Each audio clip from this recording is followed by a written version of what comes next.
11/7/2022.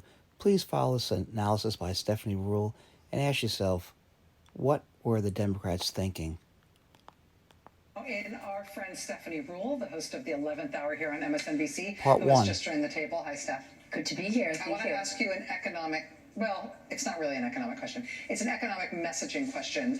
Those political insiders and Joy were just talking about President Obama being the closer and knowing the right way to talk about these issues. Is President Obama talking about the economy in these closing days of the campaign in a way that tells a story that is both true and motivating to Democrats? He certainly is, and he's doing it in a fantastic way. We know over the summer, Republicans have been messaging about the economy nonstop. Okay, they outspent Democrats 5-1. This was an issue that Democrats just weren't talking about it enough. And it's not Question is, why not?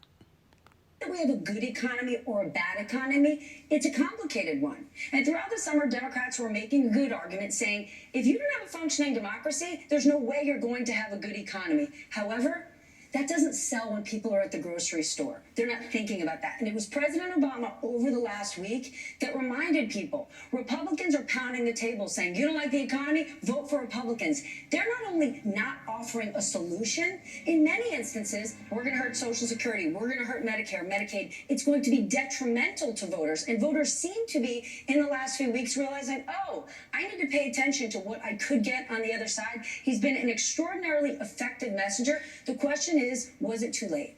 It always...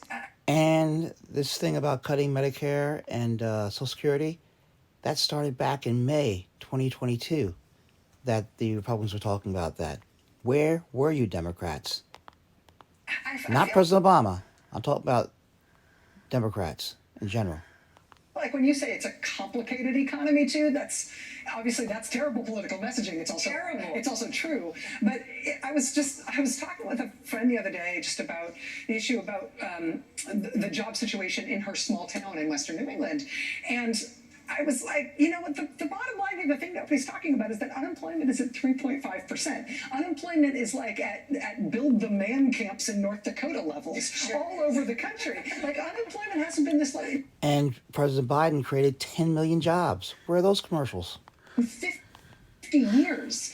And yes, there's other things going on in the economy too, but isn't that something for the Democrats to be running on? Without a doubt, they could be making the argument, if you're struggling, there's not just a job out there, there could be 2 jobs. And in some of these important battleground states, in Arizona and Georgia, guess what? The jobs picture is even better. Yeah. Look at the port of Savannah, booming. Phoenix, Arizona is going to be a huge beneficiary of the CHIPS Act. It has become a mini tech hub.